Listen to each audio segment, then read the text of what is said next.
Television. It's time for the news review segment where we get to have a conversation about some topical issues making the rounds within the news space.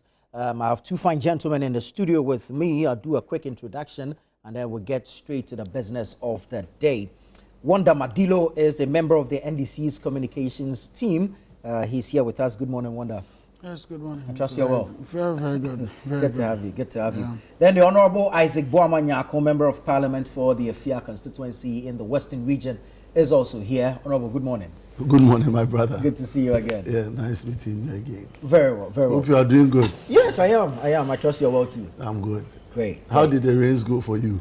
Well, I survived. I didn't experience as much flooding in my neighborhood as unfortunately happened in other areas, but we're praying that measures are put in place to help address some of these things going forward. Of course, yes. My fear is that we are not even at the peak of the rainy that season is so. yet. This is just the introductory part. Exactly. You know, so the signal, we should take it very serious. If we begin to have 6-7 hours of rainfall, yeah, you can imagine the Then devastating effect. Yeah. But normally from data, the very first one is always because the gutters are choked, you know, and so the first one, if the dredging continues, it clears it, and it's not, the impact is not as the very first one. So this is likely the heaviest one to see.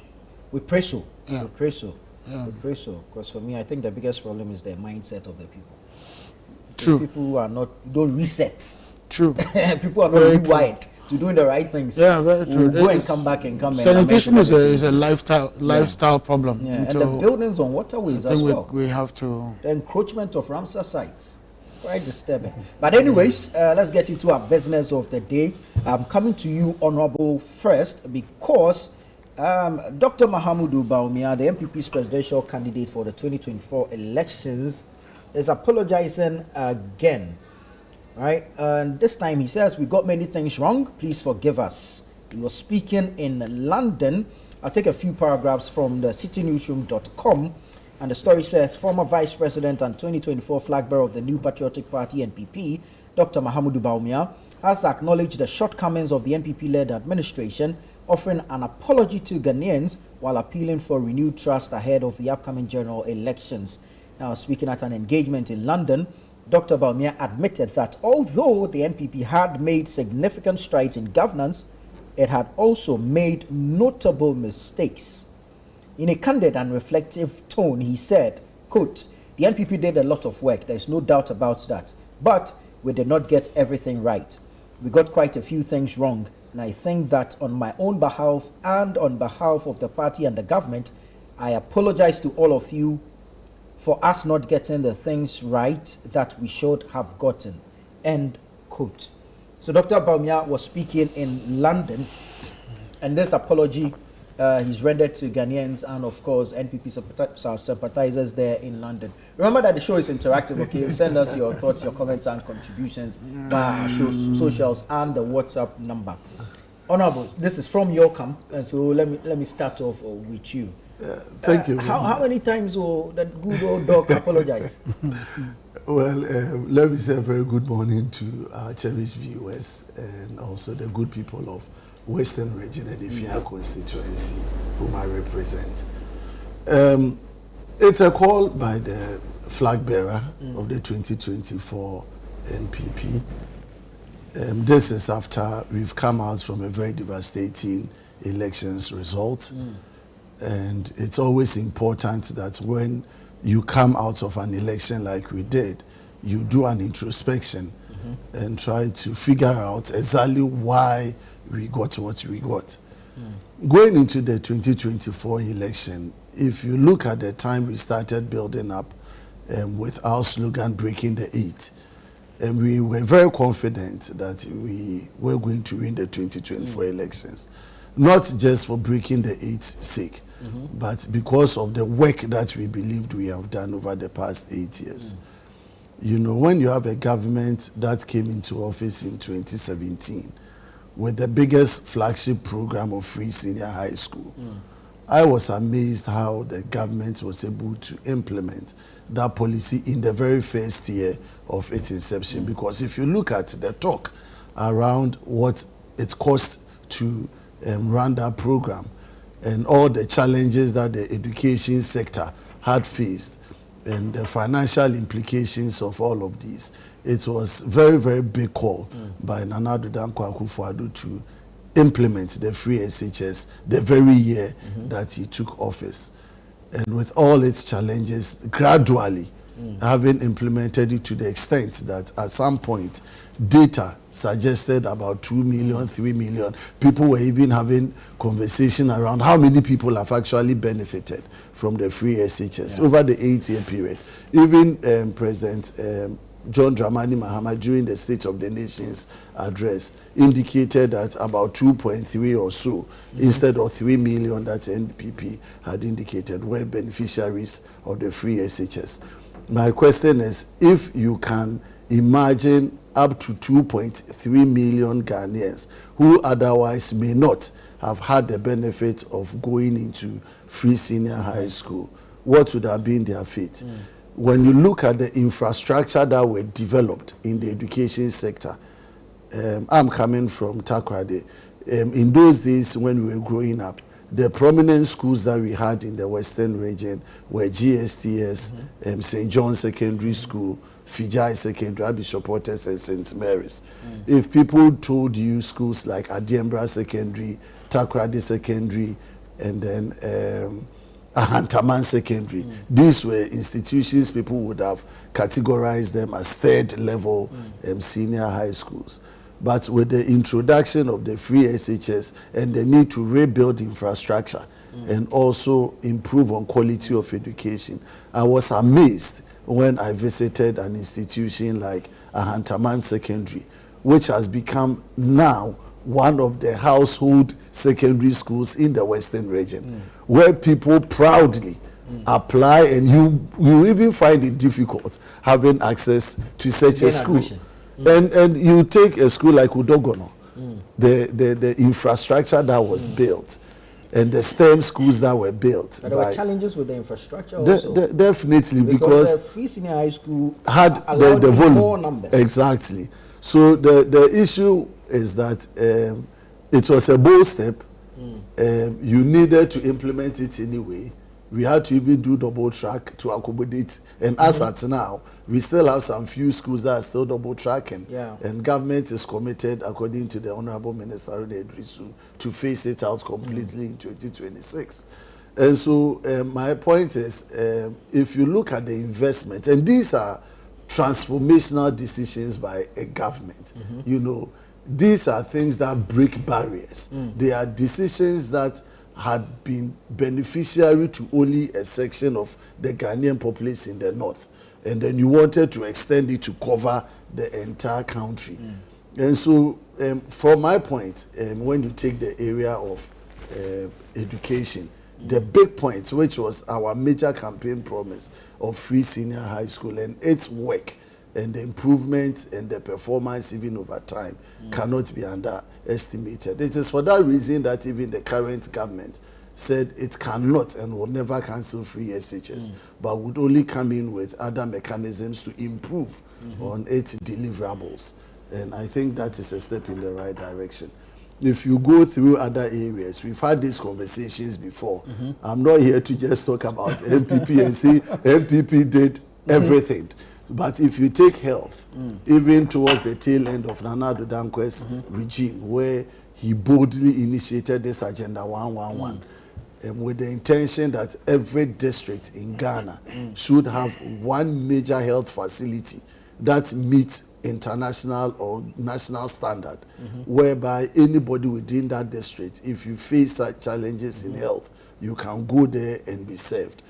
Though we were unable to complete the entire Agenda 111, by the time we were leaving office, information was, oh, we've completed only 3 and 2 and 1. And my point was, even if we completed 0, but then you have built it at various stages of completion, whether 20%, 50%, 80%, 90%.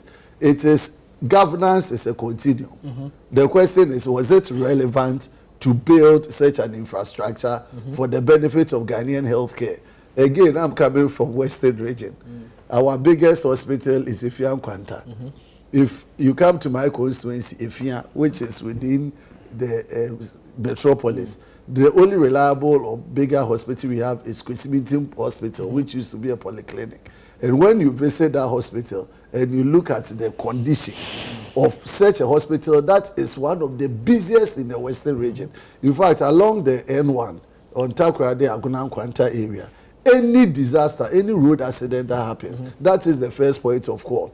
Perfect or fantastic medical service providers, but the infrastructure is not there.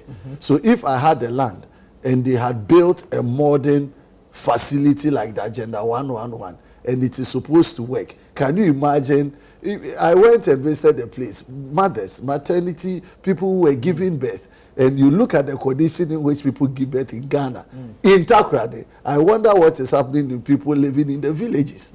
Okay? Has the one in your area been completed? No, we didn't have one. You didn't have We one? didn't have one. We didn't have one. Because you have the regional Efiam hospital, Kwanta, Efiam which is Kwanta. under construction, you know, the Akufo-Addo government also awarded contract for a major facelift to raise Efiam Kwanta to the standard of Kolebu Teaching. Is that why you gave him the statue? That was what informed partly. You know, so. But then there's a Takoradi hospital itself. Oh, that was what we call a European hospital. European hospital. Exactly. That is It's also struggling. It has infrastructure challenges. No, I spoke it to is- the medical doctor quite recently. Yeah. And the emergency units is still not completed. Oh, but I think, again, of course, there might be challenges with it, but it's still one of the major health service deliveries in the Western region. So my perspective here, narrating 1, 2, or 3 That you did. areas that I think the NPP had done so well, and that's why Bawumia, if he says that the government did some good work, if you take road, there's been debate as to how many kilometers of road that were done. Some say they were not started and completed. Some were rehabilitated. And so my question, whether it was started and completed 3,000, 10,000 kilometers or 3,000 or what have you, the most important point is that MPP did one of the major road infrastructure developments in this country. These are there for people to see. Most of them, if you come to Western region again, if you take Accra, all the flyovers that you could count, if you come to Takoradi, a lot of them were initiated, couldn't be completed. If you take the Sekendi to Takoradi road, dualization. MPP lost woefully in the Western region. Exactly. Due to the touch and go. Exactly. thing. So, He didn't finish the road project. but you see, So what I'm I surprised say. you are mentioning road No, infrastructure in the but Western you region. see, I am a person who believes in future development and growth. You see, this business of doing politics in 4-year cycle and trying to build a nation in 4 years is not realistic. The thing is that what is the vision of this country?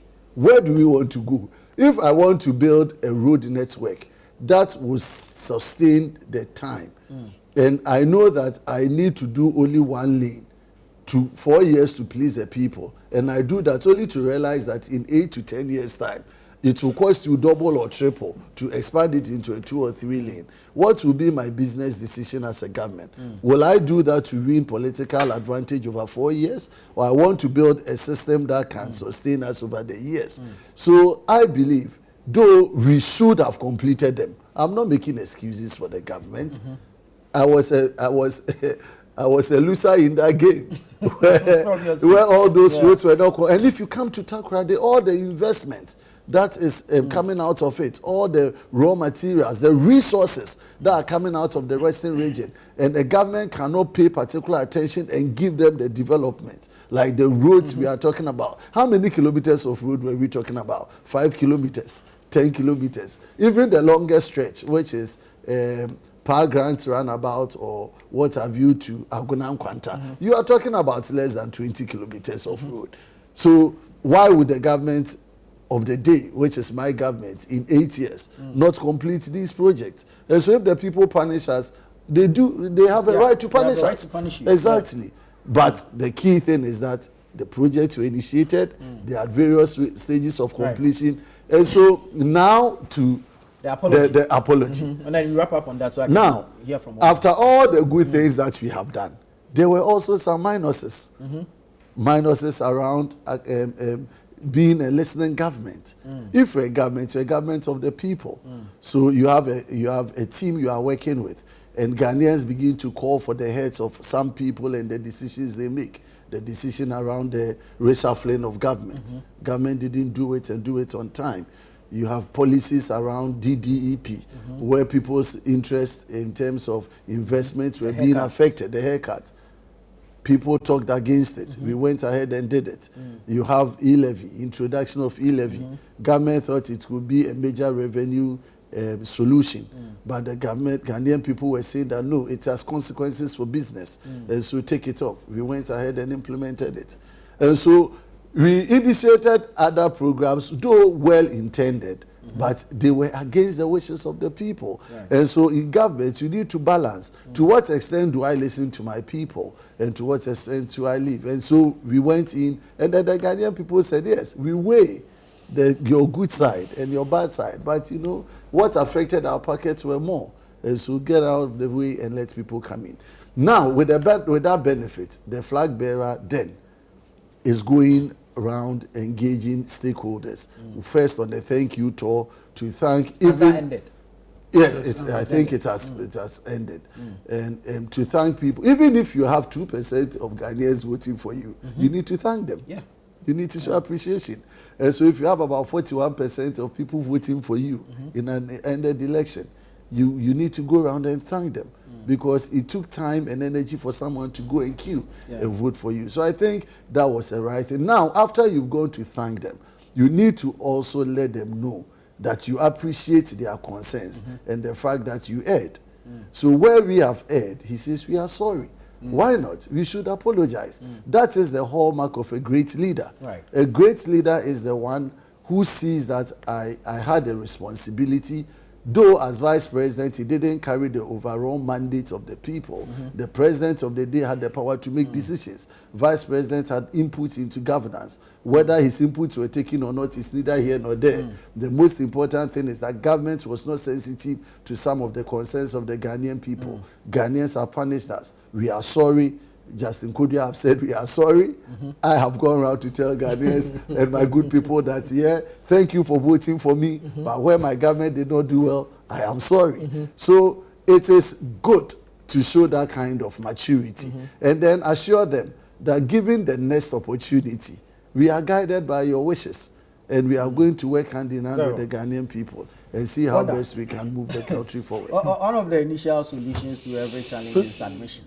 First and foremost, let me use this your August platform to thank the very good people of Ketu South, especially our Syria callers. They have been on some, strike partially for some time, but 2 weeks ago they called it off, and I'm very proud of them for taking that bold decision. We came into government together. We would manage this country together, and we need them at every step of the way. Coming to the issue, Honorable has done the job for me, so I have very little to say. I really would have gone some way, but he tried to manage it, so I'll be very simple with it. But typically, I think that the MPP themselves are not doing themselves any good, but they are public, posturing now. Okay. There was a thank you tour. They called it off because of some debate. Was it called off?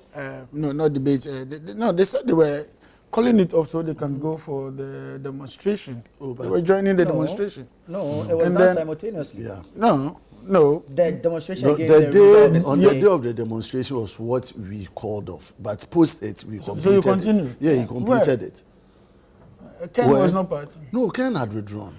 So a bit of some of those things are a concern for Ghanaians. You see, even though Bawumia tried to say he was sorry and all that, what is he sorry for? You see, this is where the issue is. A blanket statement like, we are sorry, is no statement. What are the specific things that Bawumia feels, especially when their own report is out? What are the specific things that he feels that these were wrong? I should think that he's a man of data and will be speaking from data by now. What are the specific things? to all intents and purposes, we knew that e-levy was a good thing for them. So they had no problems with it.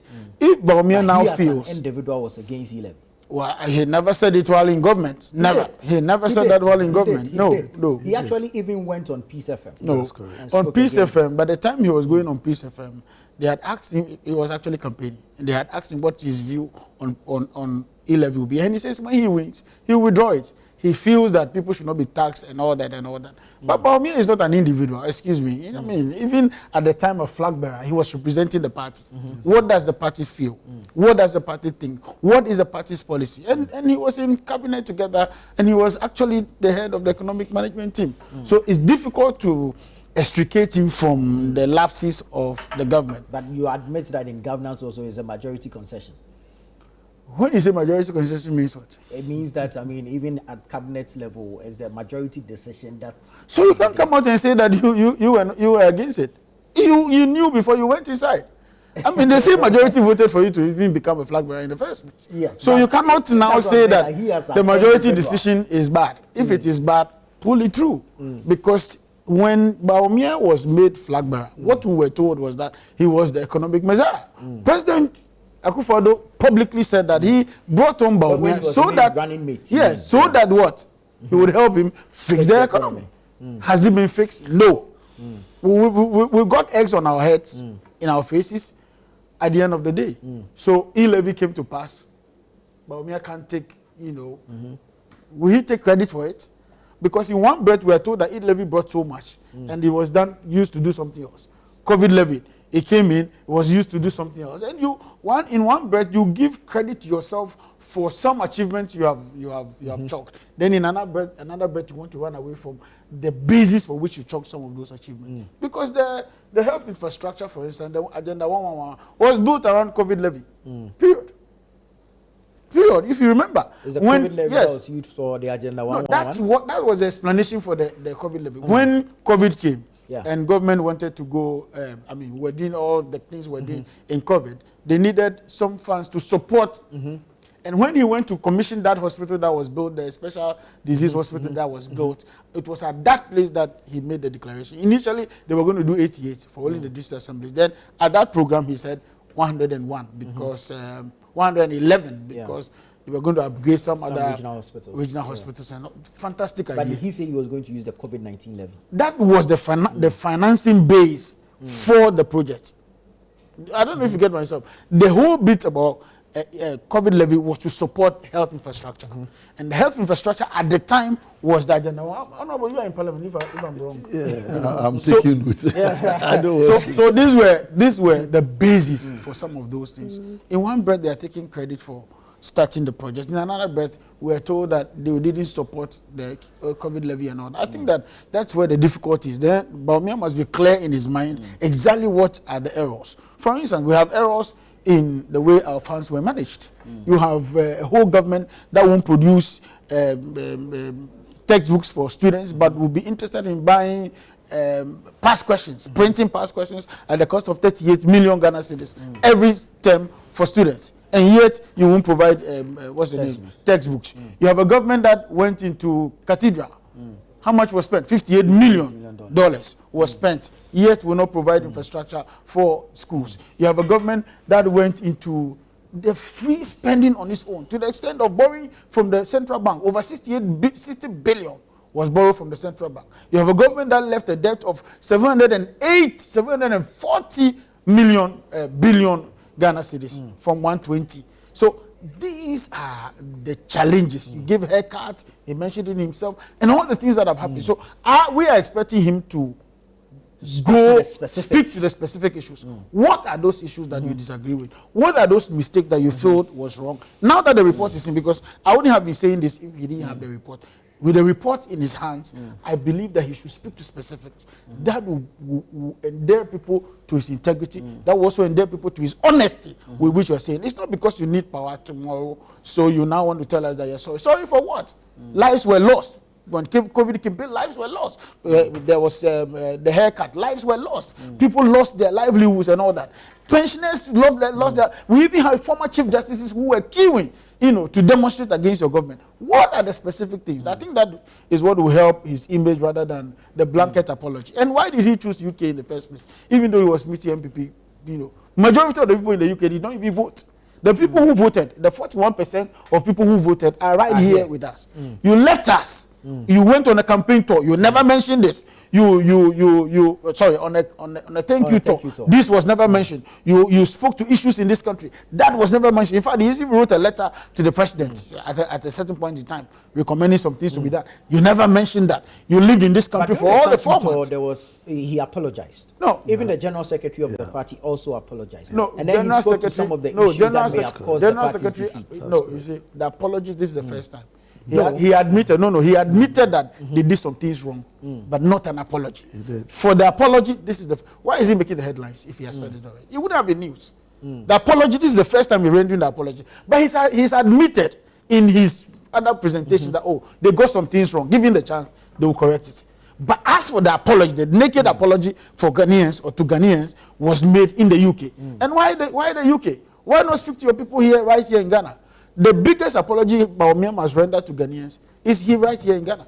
The people of Ghana needs to know. It is not even MPP people who are interested in that apology. Majority of the people who even voted against them are the people he should be apologizing to. So indeed, we need a certain level of candor, a certain level of integrity, a certain level of honesty, a certain level of approach in dealing with this matter, so that going forward, we know exactly what you are bargaining for. And this business about we'll win 2028 is what vitiates all the goodwill he's talking about. Because is it all about winning power? That's why he will apologize. Because right in the same place where he's apologizing, he's talking about winning power.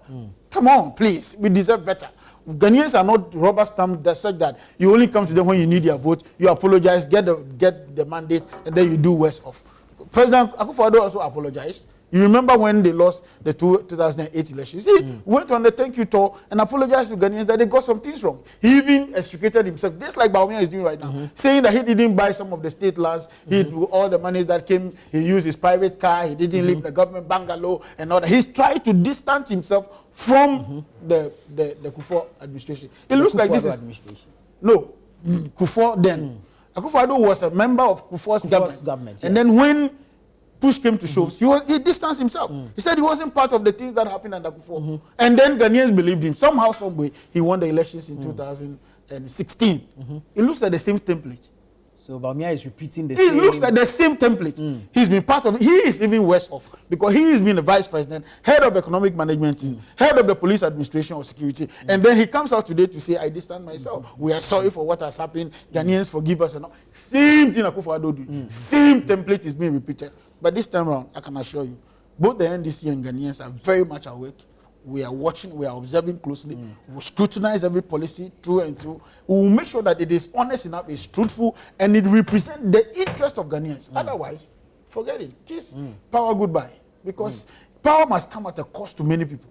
Otherwise, we will always be in the circles. He talked about the fact that this business about 4 years mandate, he's not impressed with it. Same with me. I believe that government must be in a continuum. Today, we are hearing that some students abroad on scholarship are going to picket and all that. And their allowances have been waiting for 14 months. And I'm asking myself, why? What happened? Why did they go on the scholarship in the first place? And the total number in the U.S. alone is about 9,300 students in the U.S. alone. GIMPA is only a total population of 5,000. So that's more than a whole institution. They could have studied here. Excuse me. What courses are they doing? We talked about STEM education. STEM education means science, mathematics, and then technology. What are the investments in those areas? And some of the schools in this country are doing it. K University, for instance, has been built to run programs of that nature. Why are we doing all this to ourselves? If we're taking doctors, pharmacists, and all that, the health infrastructure we'll get to that in that area, I would have been excited. But to have 9,000 students in the U.S. alone studying under government scholarship, that's excuse me, crazy.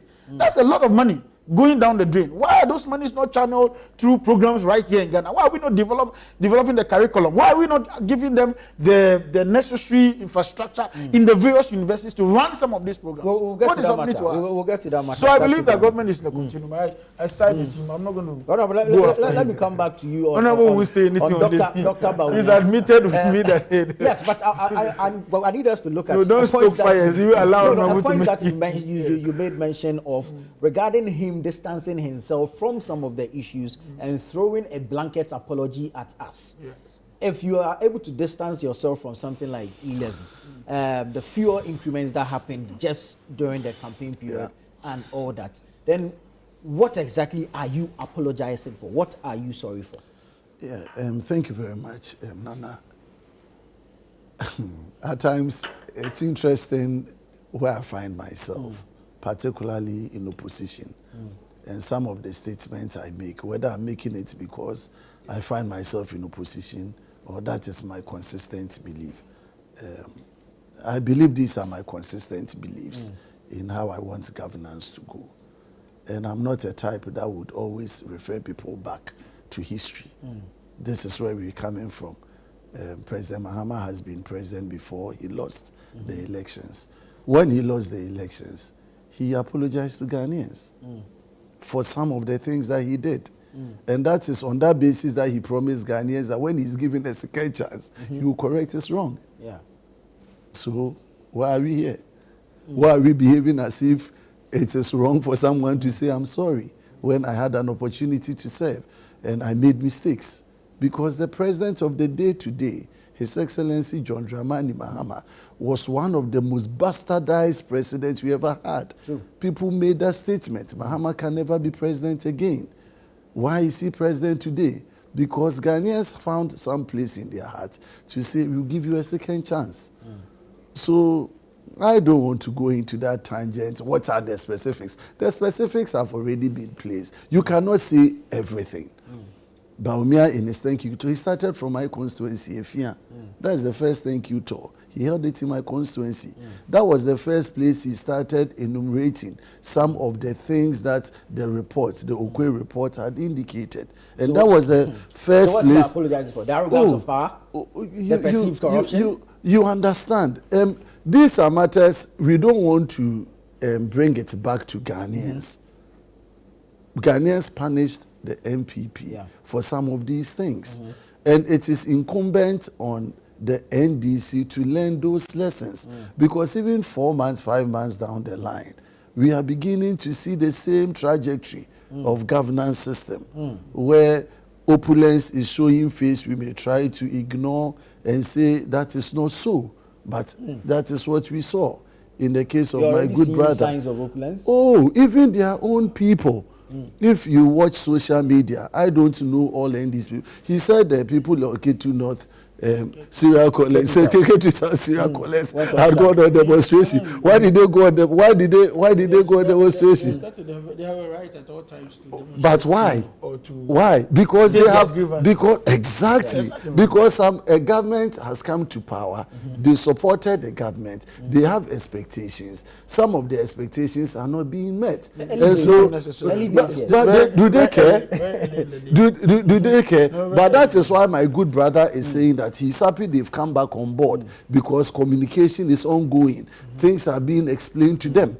And somebody would have apologized to them that, please take heart, though it's early days yet. You know, so apology is a day-to-day affair. Right. My point is that Dr. Bawumia, as flag bearer of the NPP, was part of the Nana Addo Dankwa Akufo-Addo government as vice president. He takes the assets and the liabilities of the government. He has not distanced himself to, even where he says, I disagreed.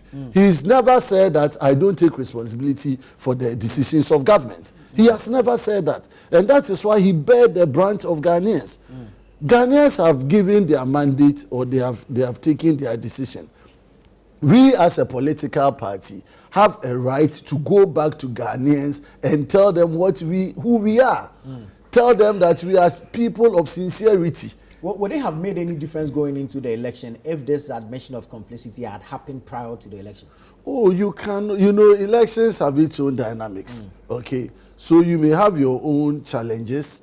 You want to not water it down, but keep them as low as possible, because once you highlight them, then you are actually giving arms to your opponent to give you the kill. All right? So you may have known some of these things. Why? We were on the ground. Yeah. In my constituency, Dr. Bawumia, John Mahama won the presidential and I won the parliamentary because people, when I went to the ground, the people were not happy with the MPP. Not because the MPP was a bad government, but on the ground people were saying that they have not felt the benefit of power. We voted for you continuously. We've not felt the benefit of power in our pocket. We see you give things away to delegates and all. But we have not felt the same power. So if you can give this to 1,000 people, give them money, give them microwaves, give them televisions, then if you want me to come and vote for you, give me same. Give me same. And so the Ghanaian today is clear in their mind that what is good for the goose is good for the gander. And that is why we are coming up with so many amendments to our constitution over time to let it reflect some of the reasons why we lost power. And that is the sign of a serious party. That is a sign of a party that says that we've listened through, we've gone down, we've taken feedback from the people, and these are some of the structural changes we need. Whether it is sufficient, I may not know. We are here to see some of the recommendations that will come. Well. But I believe the apology first is in the right direction. He's not been the first. He cited Nana Dankwa Akufo-Addo, but he forgot that Bahama has done the same. We won't dispute the fact that it's all right to have an introspection and say, I'm sorry. But you see, if you want it to be applicable or the people to relate to it, then you state exactly what you are apologizing for. Yeah. But the blanket statement, anybody can say, I'm sorry, and walk out. Anyway. So that's what it's not as though anybody's that's one thing he also said that I found quite significant. And he cited precedents in history that no first-time flag bearer has won a general election in the country. And so it is possible. It's not entirely true. For him to win in 2028, because by then you also presenting a new flag bearer. It's not entirely true. It's not entirely true because if you, from 92, everybody was a new candidate. Yes, you can say 92 elections. It doesn't fit into... The dynamics are different. Yeah, but it's not entirely true. And number two, whatever hasn't happened before takes a second to happen. There's always a first time, right? They were busy talking about breaking the 8. What were they trying to do? So it's not as though it's written in or cast in stone that nobody can win elections. If you do what is right, like God told Cain in the Garden of Eden, when he killed his brother, he was roused with his brother, and God told him, if you do what is right, will you not be accepted? So it is very simple. If you do what is right, you will be accepted. And I think that we will not be left in the area of conjecture alone when it comes to this 2028 elections. He has to work extra hard because just a 2,000 gap would have flipped him. So he has a 2,000 vote gap to really work around. So work hard, if not. Oh, I believe just a small point on what you said, whether that statement. It's currently a statement of fact, but the question is it going to be so forever? I don't think so. I think Ghana will come to a point where a first presidential candidate can win an election based on the message you send across to the people and the willingness of the people to have some shift for that particular leadership. And so, but the reality again is that when Ghanaians hear you first and they are not happy, and you come back and explain to them more, like we've had in the issues of President Akufo-Addo, John Dramani Mahama. Okay, Mahama attempted it 3 times. He lost to Akufo-Addo 1, he lost to Akufo-Addo 2, and he was consistent in his fight for the 3rd time. So if he gives that record, it's only a matter of fact that this is how Ghana has been. But is it going to be so forever? I don't believe so. And so let's take issues as they are, build a stronger party, make sure that we sell ourselves well. Ghanaians want to buy a good product. Ghanaians want to buy something that they can hold on to and deliver to them. That is where we should make the MPP lucrative. NDC in 20 years ago was not as lucrative as today. Now the story you told the people the story of Jerry Rawlings is no more the story that people are listening today. Yeah. And so there's something good that the NDC might have done over the period that is putting them in this position. But we have a history whereby we believed certain classes of people in Ghana were more sympathetic to us. So why have we gotten this low? These are the things we need to examine internally and try to rebuild and assure all of those classes of people that we are still the same party that believes in the same ideologies, that respects the Ghanaian populace, that will not use certain words that Ghanaians will not be happy with. So we need to do a whole lot of rebranding. And I'm sure whether it is 2028 is far, but it is not far. Right. It's all about how everybody positions themselves. Yeah. Once the Constitution gives us a mandate to contest for an elections, we will come and contest. Contest with our strength and sell the right message. And I'm sure the good people of Ghana, if you are there, it's 2,000 today.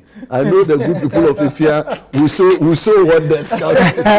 But you have to show working. I started showing working. I'm not going to well. take them for granted. Let's move into our second issue, which of course you have already raised some concerns with. The issue of Ghanaian students abroad planning to picket at embassies over unpaid stipends. I'm reading again from citynewsroom.com. Story says, Coalition of Ghanaian Scholars Abroad, beneficiaries of the Ghana Scholarship Secretariat, studying in various countries, have announced a planned demonstration on Wednesday, June 4, 2025, to protest the government's failure to pay long overdue stipends and allowances.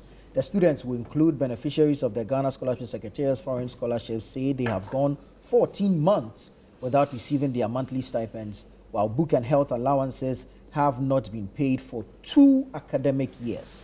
In a joint statement issued by representatives across Europe, North America, and Asia, the students accused the government of abandoning its obligation to support their studies despite repeated appeals and diplomatic engagements. The coalition insisted that the demonstration is a peaceful assembly aimed at drawing attention to their prolonged hardship and demanding accountability from the Ghanaian authorities responsible for the disbursement of funds. Wonder, I'll start with you. You think that the numbers out there are too much? Okay, so I'll take it from history. I've been a former student leader. I've been NUC's president. I've dealt with this business of scholarships. I have maintained that we should stop giving scholarship at national level. Because a lot of the times it serves no purpose but political interest or association. Now, why? Do you want it decentralized? I think so. I think that's where we should get to. For instance, if your district wants to give scholarship to 3 people to go to school, they see them through school. So when they are bonded and they come back, we know where they are. They know where to find them. I give you scholarship in Accra and you live in, say, Bumpurugu. But I've never been there. I don't know you. I bonded you all right. But our system is not such that once you are bonded here in Accra, then I can be able to track you. We still don't have that advancement in technology yet to get some of these things done. But if we were giving scholarship from your district, 3 people from your district, 4 people from your district, if every district were to give 3, and we have 261, right? 3. That's so much. That's almost like 1,000 already for a year. I need to reduce the burden on the national purse. And then also the focus will be in the STEM areas as we have come to realize as a country now. So if your country is giving 3 people to study medicine, another 2 to do maybe something in IT or whatever of the sort. No, I'll go there. I'll go there. No, because it's here. No, of course. I'll be happy with you. No, I love my Ketu South. Any day. Ketu South is my house. Right. I grew up there as a young boy, and I'm very proud of that place. So you want to give Ketu South people scholarship? Let's say 5 slots. Right. 3 people are going to do medicine.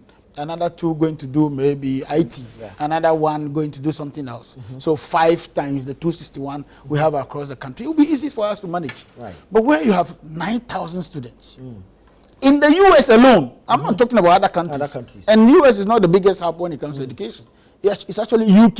We have people in Australia. We have people in Cuba. We have people in Ukraine. We have people in other countries, in India and all that. Even in China, doing, and sometimes you find out the programs they are doing. Somebody is doing BSc marketing or MBA, human resource or whatever of the sort. These are courses that are readily available in all our institutions in Ghana. Even the private ones, Methodist University, Central University, all of them are running these programs. GIMPA, UPSA, University of Ghana, KNUST, UCCA, UMAT, everybody seems to be running some of these programs. What's the essence of giving somebody scholarship to go and read a program of this nature? What value does it add immediately to the state, human capital? So I believe that sensitive programs such as medicine, such as aeronautics engineering, which are not readily in our country, those we can actually go getting people to go and do them. And government can find the right source of funding for some of them. And we can even decentralize some of them. For instance, if we are talking about aeronautics engineering, Ghana Civil Aviation and Ghana Airport Company should collaborate. They do a lot. They have a lot of internally generated funds that they can use for some of these things. You have GMPC Foundation, also dishing out scholarships all over the place. National Scholarship Secretariat also doing scholarship. Get Fund is doing scholarship, and you have all kinds of scholarship all over the system. I think that, like the president said, he wants to coordinate the whole scholarship scheme. We're sending a new bill to Parliament, and then to review what is there at the moment and get it, sanitized. Otherwise, government is losing so much in the realms of scholarship, which a lot does not even benefit us, because majority of the guys who go to do, for instance, if you go to do medicine in the US, coming back to Ghana is not enticing for many of them, because in the US, a medical doctor, professional medical, they're making about $600,000, a year as his or her, annual income. You come to Ghana and they're earning less than that, so they don't feel motivated to come back. The state does not actually benefit from these. No, the majority of the times, of course, some do come back, and then you go to US to do medicine. You come back, you have to do tropicals, because the diseases in the US are not the same as they don't have malaria, for instance. How do you then treat a malaria patient in Ghana? You still have to come and do your whatever in Ghana to be able to align. So I think that our problem as a country is that we need to begin to sanitize some of these things, because these are the areas where the leakages is coming from. Imagine 1,000 students and you are paying on average $10,000 per semester for 1,000 students. How much is that? How much is that? And you're going to pay this for 4 years. For 4 years. If it's they are reading medicine, you are paying it for 7 years. If they are reading pharmacy for 5 years. If they are reading normal degree for 4 years. If they are reading, say, a master's program, 2 years or 1 year. And then we don't even know when they trail and they have to retake a paper, whether government will still have to continue paying. So indeed, we need to come together to the table, both political parties, to resolve this crisis, because it's a crisis on our hand. And if we do not sanitize some of these things, this is where the revenue leak, coming. We say that, well, people are importing, there's pressure on the dollar, and therefore that is why it's in shortage in the system, and that's where the exchange is spiking. These are some of the things, because you cannot pay a university in the US in Ghana cedis. You would have to convert hard-earned currency to dollars in order to pay for some of those fees. So I think that without hurting anybody, scholarship is good. Without hurting anybody, scholarship should be done in the sphere of our developmental goals and our projects going forward, and then we should be able to sanitize. Now, of course, I call on government to see to their challenges. 14 months without salary, without their stipends, without their allowances. I think it's scary. I remember somewhere in May 29th, they had a press conference, around the elections to press home their demand. That didn't happen. We can forgive the MPP for that. I believe that the NDC government will be able to do something about this as quickly as possible. But going forward, I believe that Asafo Ajay, my brother, will do some reforms in that regard. Honorable, that means you guys were in arrears of about 9 or 10 months in there. 10. We should make it 10 for them. So why didn't you pay them?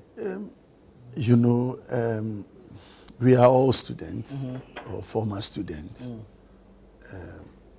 And we've all traveled before, and we know what happens to students when you are studying abroad. if you go on your own, if you travel on your own to go to school, you make your own preparations, you know how much it costs, either tuition, you know who is paying for your accommodation, you know how much it's costing you for feeding.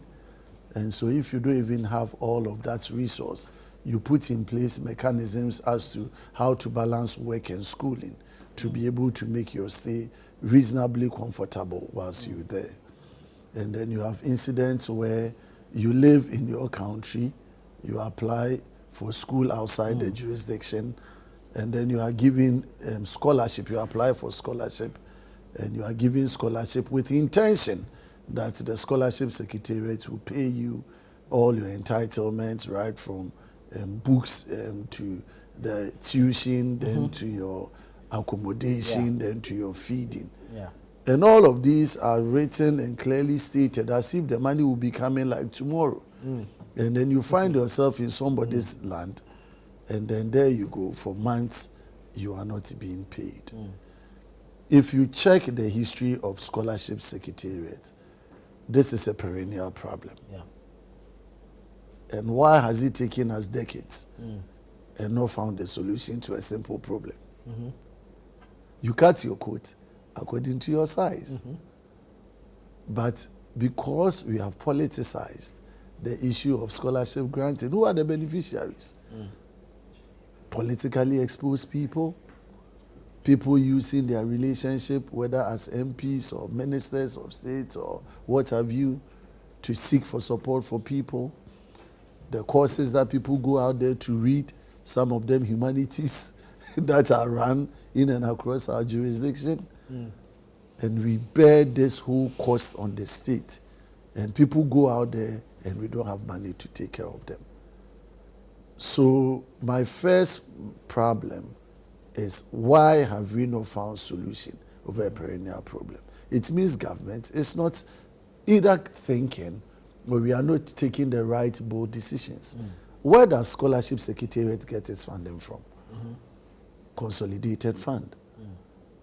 So you live under the whims and caprice of the Minister for Finance. How are budgets prepared for the scholarship secretariat? Who gives approval at the beginning of the year? Because if government knows that for this academic year or for this year, I have so much students there, this is the total cost that I'm going to make provision for. And you make provision for it, why is it difficult for us to pay?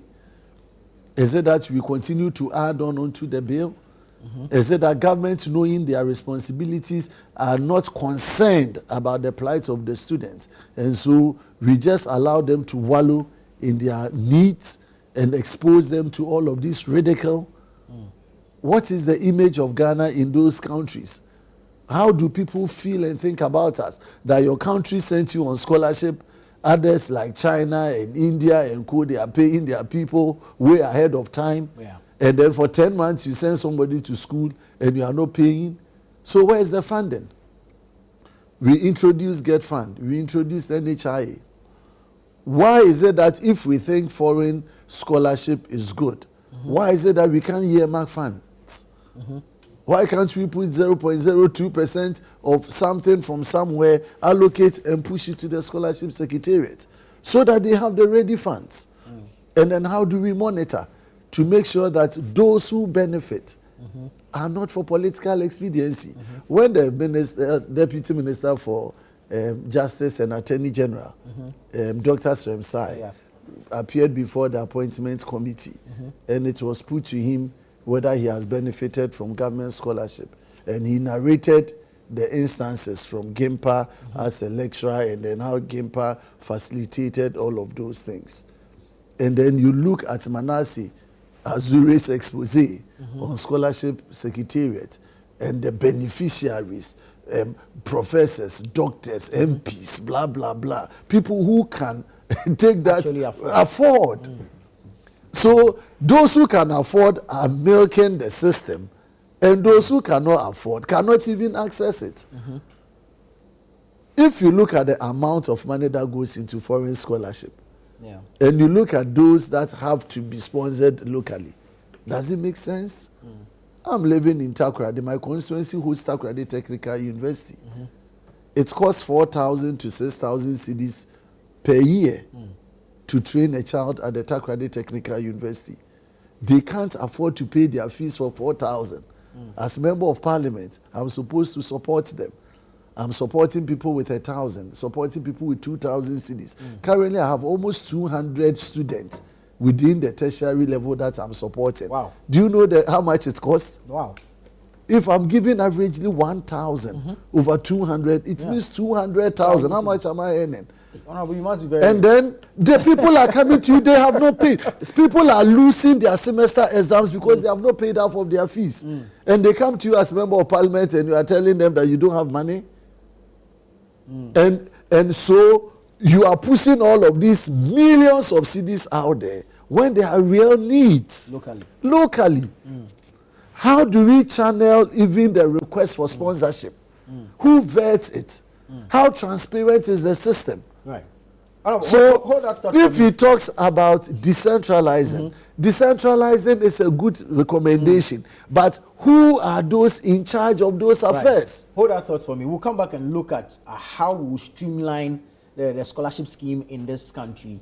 And then, of course, the proposals by His Excellency to take a new bill to Parliament to rework this whole scholarship thing. But I need to take a break here. This is the news review segment here on Breakfast Daily. Stay with us. We'll take a break. When we come back, we'll continue with the conversations. Thank you so much for staying with us. This is the news review segment here on Breakfast Daily, which is live on ChannelOne TV. We're discussing the issue of Ghanaian students abroad and the non-payment or the delay in the payment of their stipends and allowances for over 14 months, for which reason they have threatened to picket at various embassies across the world. We'll continue that, but I'll briefly take a few messages that have come in. Remember that the show is interactive, and so send us your thoughts, your comments, and contributions via socials. We're live on YouTube. You can send your comments via Facebook, on X, as well as the WhatsApp number on your screens. Sule from Sunyani KTK says, Dr. Bawumia is a genius and a visionary leader. Ghana needs him. Still, it is highly possible, inshallah. This one says, good morning. If only the NPP knows how angry Ghanaians are, they will disappear from the media for 6 months. This is Mr. Reliable from Bimbila. This one says, Nana Boateng, please ask the NDC representative and all NDC members that they should tell us what was in the Kwesi Botwe's report. We also tell them what's in the Michael Kwe report. He says, I'm sad my people do not refer them when it comes to reports. The NDC man, This is Edwin from KNUST in Kumasi. Please send us your thoughts, your comments, and contributions. We're now dealing with the issue of Ghanaian students abroad and the delays in the payment of the allowances and stipends. Honorable, you were on the floor before that break. Yes, Nana. So my position is, I was saying that when you come to my constituency in Efia, where I have the Takoradi Technical University, and you have so many students who are in need, not of full scholarship. And you see, we are mixing the issue of even providing full scholarship for people who need partial scholarship. Someone's scholarship is just a matter of air ticket. Because a school would have provided, if the person has sought for it, he would have been provided with tuition and then other benefits, but the person just needs a air ticket. But because we've made people to understand that when we talk about government scholarship, it is from head to toe. So fully funded. We will give you air tickets, we will give you tuition, we will give you accommodation, we will give you food and everything. So why won't people go scrambling for it? And yet we have no funding. We rely on central government. And central government doesn't release the monies on time. And so people are there struggling for months and they are not being paid. Please, my recommendation, as I indicated, first, we should pass a legislation that synchronizes our scholarship needs of the country. What are some of the courses that we want people to be trained in outside? You only provide scholarship for people outside when you don't have that same thing in your domestic market. Why would someone go and do administration, human resource, medicine, and all of those things in UK and US when those same courses are being run in Gempa? When that scholarship can train over 20 people in Ghana and then you are using it to train one individual, and that individual you can't even see the next day whether he's coming back to bring the knowledge to the country or he's sitting somewhere living his life, and you cannot hold them even accountable for the bonds that they do. And then I sit in Takoradi, I see hundreds of students suffering to pay peanuts, 4,000 cedis, 5,000 cedis. Please, let's come up with a new legislation, one that defines the scope of the scholarship, that tells us the needs of the scholarship. What do we need as a country that we want to train? Thirdly, who are the people who are to benefit? We take away politically exposed people who are connected with political apparatchiks, people who are connected to political parties, so that we are really targeting those who need the scholarship. And then finally, we don't need a scholarship secretariat as of today to run scholarship in this country. No, you don't need a scholarship secretariat. So how do you So the scholarship, once it is defined by legislation, and you are determining how many people you want, you can either run it at the local assembly level, you run it at the regional level. You take it away from political apparatchiks, set up offices within these areas, devoid of interpersonal relationships, put in your applications online, support them with support. We have seen people in America who have gotten 100% scholarship funding and nobody saw them. All you do is online application. They will tell you bring your work, your tax clearance of your parents.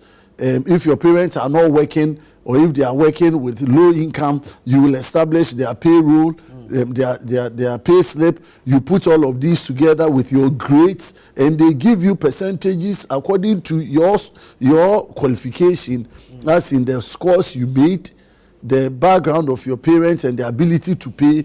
And they composite all of this and determine that you can get 60%, you can get 80%, you can get 100%.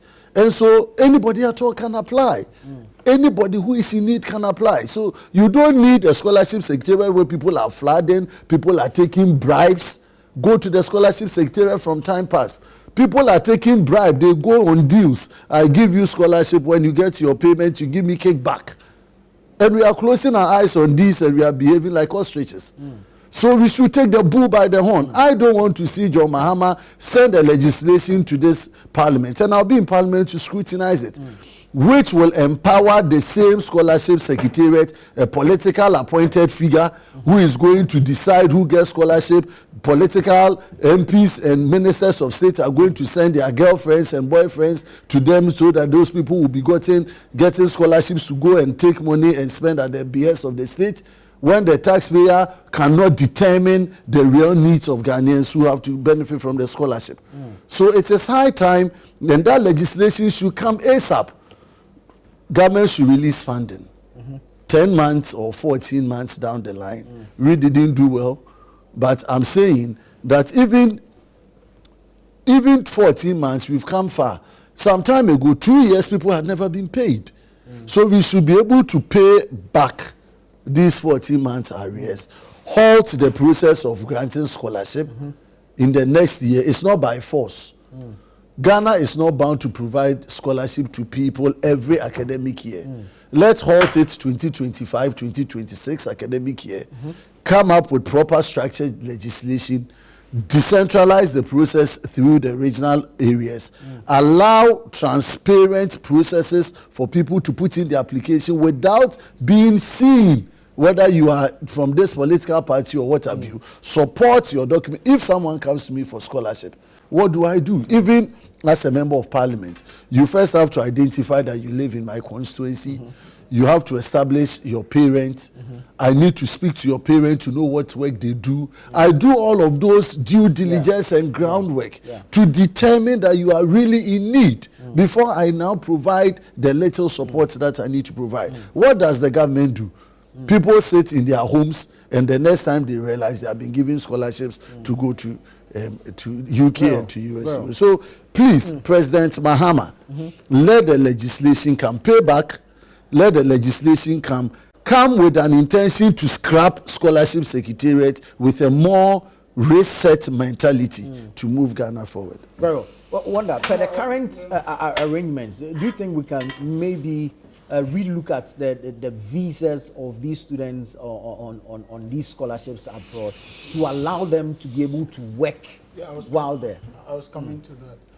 I think that we should, if we want to train people, as it were, taking them abroad, we should have a holistic approach to their training. You know, I don't fancy people who have just finished school, no training, no, you know, you have never been a prodigy of any process or of anybody. You have not been groomed. You have not gone through the structures. You don't have any corporate experience. For instance, somebody says, "Oh, I have MBA in human resource management," and you ask the person, "Have you worked before?" No. So after first degree, you sat in the house, got money, go and do a second degree in human resource, and you want to manage whose company? You know, whose company? So I think that they must go hand in hand. The practicality of what they go to study should come in handy. Corporate experience is gold. It's not very common in many places. But by the time you go through some corporate training and experience, the exposure is different. It adds to your knowledge base. It gives you confidence. You know what you know. You can turn around organizations if you are given the chance. So when they go abroad, I am pleading with government at this time when they go abroad, allow them to be able to work. Let them take some residency permits for them or whatever of the sort. Let them work to support themselves. Because you cannot be babysitting a 29-year-old man, 30-year-old man, 40-year-old man. There are people who are getting scholarship at the age of 40, 50, you know. And then we have to spoon feed you throughout the process when you are abroad. Yeah, some way, somehow it may be good. And then also empower the universities. They have what they call faculty development. What do they use their funding for? They still come to government to take scholarship from government, and then you call it faculty development. That cannot be faculty development. The universities are making so much money, and we should allow them to use their internal generated funds to support people in that category. And that's what Jomama wants to do. We want to streamline the government scholarship scheme from Get Fund to GMPC to Cocoa Board to GNPC Foundation to the Scholarship Secretariat itself, and then to the ones that are issued at ministerial levels and all that. You want to synchronize them. You can't give scholarship again wherever you are. It must come to a central pool, and it must be weighed. People should be interviewed. I'm sure BNI, now NIB, should be involved in some of this scrutiny and review of applications and all that. It should be a whole process. Then number two, people shouldn't just get up today and say, I'm going to school in September. You got admission today and you're going to school in September. No. You don't have the funding. Why are you saying that you're going to school in September? Government is going to provide you funding, so you need time. Government must process these applications over a year period and then plan for the person, make the full payment, and then they go and come back, properly bonded. So it doesn't become a burden on the state. And then when they go abroad, because of their visas, they are able to work to support themselves. Anytime their stipends delay, we won't have them picketing at our embassies. In any case, picketing at our embassy only gives a bad image to our country. Exactly. It destroys our goodwill as a country abroad. And it's actually a pain in the ass that at the time when we are beginning to see some respite in our economy, we're going to have students picketing abroad that government can pay their stipends. And I think it's worrying. Government will eventually settle some of these issues as quickly as possible. My brother called for a total overhaul of the scholarship secretary. I think that is what we promised in our manifesto. That's what the president has stated. And then we're going to parliament to review this whole process. It's called a national scholarship secretary. In the past, scholarship was the tagline you hear when you talk about scholarship is brilliant but needy. Today we don't even hear that because there's no proper targeting anymore. Exactly. So we need the proper targeting and know which areas of focus. For a country that is talking about STEM education, we need that focus. We need to be able to give scholarship in those areas. Especially, you remember some time ago, Ghanaian doctors went on strike and we had to bring in Cuban doctors to come and work because we don't have enough. You're training only about 61 doctors from Kolebu every year and another 14 or 15 from, it's not enough. If we can throw out numbers, 200, 300 a year, we can have our health setup properly set up and so-called, administering the kind of health infrastructure, a health, services you want them to give to Ghanaians. Very well. So I think we can move on now and deal with the issue of SAL. Yesterday, The Court of Appeal granted an injunction against John Peter Amewu and the Speaker in the Sal case. The court case aside, how we know the importance of representation in Parliament. Honorable, you are in the House. Were you worried during the 8th Parliament when there was no representation for the people? Of course, everybody should be worried that a section of Ghanaians are not represented in Parliament. Today we have the good people of Ablekuma North not represented in Parliament. And we are behaving as if everything is normal. And that has been the way we behave. If it goes against you, you are quiet. If it goes against you, you talk. If it goes for you, then you are quiet. So there's no way I will support a situation where people are not represented in Parliament, like it happened in the case of Sal. And the Sal matter traveled over a long period of time. And we have had all these instances where cases, when you have people in Parliament and you bring cases against them, the process is able to drag over the entire course of time, that the case becomes moot at the end of the day. So without going into the merits of the case, what we know is that the matter appeared before the whole High Court. The High Court dismissed the application against Peter Amewu, and then an application was filed at the Court of Appeal. Now, what we are discussing today is an application that sought to stop the Speaker of Parliament and Peter Amewu from benefiting from his service in the 8th Parliament. And the court has granted the injunctions pending the completion of the case. That is what I find a bit ridiculous. Because the issue first and foremost is that that 8th Parliament is passed. Peter Amewu represented the good people of Hohoi over the past 4 years. He was in Parliament. He performed his duties as a member of Parliament. He had his salary as a member of Parliament. He had his benefits as a member of Parliament. And that Parliament is dissolved. So even if you want to go into the merits of whether his representation was legitimate or not, it has nothing to do with his benefits, because he has already finished his term. He has finished his term. He has served according to the Constitution. But if it is established that his election to be MP and, of course, his service thereafter was illegitimate, can the entitlements be withheld? You cannot hold him responsible, because he is in Parliament because a court of competent jurisdiction made it so. The EC declared him per regulation as the member of Parliament. But the jurisdiction of this same court has been challenged.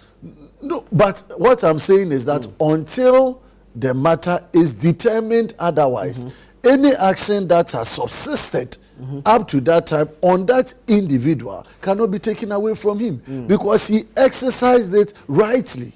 When we had members of Parliament thrown out by Sakunde and the rest, did we go to take their salaries for the time they served in Parliament? Because at the time he was in Parliament, he was benefiting because he was a legitimately elected person. And what I'm saying is that Peter Amewu served as a member of Parliament for Hoy. But the case that was running, he was still the member of Parliament. He has been paid all his salaries and all. And certain deductions that even accrue to you, what we call S gratia or ASB, in Parliament, we don't even get salary adjustment over the 4-year period. So all of those things are held. When government increases salary for public services, public servants by 10% or 15% or 20%, Parliament holds that up. And so at the end of the 4 years, they compute all of those increases and add it to your benefits. So if you are now injuncting him, or the court is upholding that injunction, for what cause? For what cause? What are you going to do? That you not pay him his entitlement? Because what? EC declared him an MP, and then he went to Parliament and served even as a minister. So I find that very ridiculous. In fact, I'm surprised by the judgment of the Court of Appeal. And I would be looking forward to maybe if he's interested, his counsels are interested, bring this application before the Supreme Court for further determination. Because I don't think the decision of the Courts of Appeal is tenable. Particularly, this was an injunction application. The substance of the matter has not been determined. So why are you injuncting his benefits? The benefits accrues to him. For his service. For his services as an MP, which he has discharged completely. If you are injuncting whether at the time, or illegitimate. We are not even whether legitimate or illegitimate, because at the time he completed that service, he completed it as a legitimate legislator. Because if you are not careful, exactly. So are you saying that if they say it was illegitimate, his appointment as minister for railways and the rest are all illegitimate appointments? The decisions that he took as a minister will all be negated. What kind of incongruous absurdity path are we running? Right. We are running the path of absurdity. There's a precedence. Okay. Which in 1997. 1997. Okay. Also West elections was won by one. The Electoral Commission declared for Rebecca Addo, NDC parliamentary candidate. After that was prior to after Ken Jirasa. No, Ken Jirasa was the MP in 92, and then we did 92, 96, right? So in 96 he went to North Tong, no, South Tong, and this lady called Rebecca contested in the 1996 elections, won the elections, declared so-called by the Electoral Commission. Georgia Amu felt peeved, went to court, and the court nullified the election of Rebecca. Long after she was serving in Parliament. In fact, the court went further to deny her ex gratia. Did she complete the term of service? It's not relevant whether the duration. Because this is the difference here is the completion of the term. It's not even about the completion. You see, in legal matters, we are not looking at how long it has been. It is the effect of the law. No, the law says that in this case, the term has expired. If you will give me the 8th Parliament is expired. If you will give me time to explain what I'm saying. Very well. So you have been elected, declared by the Electoral Commission. You are serving in Parliament as a member of Parliament. Yes. So sworn in, That's just correct. the same way Amawu was sworn in. As to what appointment you are given, that one is irrelevant. It's irrelevant because anybody else could have been appointed, not necessarily a member of Parliament. So your appointment as minister or otherwise is not in question. What is in question is your eligibility as a member of Parliament. So if you look at the appeal that was done, the appeal is saying that he should stop holding out himself as a member of Parliament for that area. That one. Number two, he should, the speaker was injuncted to stop all processes leading to the payment of ex gratia. Because if the outcome of this case comes out in the reverse, he does not deserve it. That's what it means. Deserve what? He does not deserve the ex gratia because the court does not. The court does not validate illegality. The mere fact that your election was flawed, and that is declared by the court, every other thing that follows is lost. If the court determines subsequently that he is not eligible to have held himself as MP, does that make his opponent then the eligible MP? And will those entitlements we will get there. Whoever will benefit from that will get there. The court hasn't made such projections yet. What is in court is that the parties are challenging his eligibility as what's the name, as MP. Don't forget, this has to do with a portion of people who did not vote. That is correct. And because they did not vote, that vote was significant enough to tilt the results. Are you getting what I'm saying? Yeah. Now, so if they go to court and the court decided that by those people not voting, the Electoral Commission violated their rights, number one. Number two, the eligibility of the person so-called elected is in question. What it means is that nobody, the records will be expunged, that nobody represented that constituency in that Parliament. It is not an emotional matter. It's a law. It's a legal issue. Then number two, just because you became an MP and declared by Electoral Commission and you worked as MP and you were declared later, or you were found out later not to be a legitimately elected MP, it's no brainer for us to give you money or to give you once that is negated or nullified, you lose everything. And that's what happened to this lady. All the salaries that she was even paid within the period, the court asked that they should refund the salaries back to the state. And this is law. This is not emotion. This is not how you feel about it. This is not how. So we have a precedence. And I think that Amawu himself should be interested in this case because this goes to the very foundation of himself, his eligibility as a member of parliament for the area. And I think that these are not issues we should toy with. For 4 years, a particular group of people did not have MP. Representation. And this, I know, is part of the reasons why even the Chief Justice is going through some of these things she's going through now, because I know some of this is shadow petition. This was sent to the main petition, but it's at the background. No, it's at the background. She leaked the information. Who leaked it? Thank you so much. Thank you so much. I mean, sorry, I didn't say she leaked it. Interesting, but we'll find time to continue this conversation. But thank you so much. Wanda Madilo is a member of the NDC's communications team. The Honorable Isaac Bawumia, member of Parliament for Efia in the Western region. Thank you also so much. Of course, biggest gratitude goes out to you for choosing to stay with us throughout the news review segment here on Breakfast Daily. Don't go away. The show continues after this.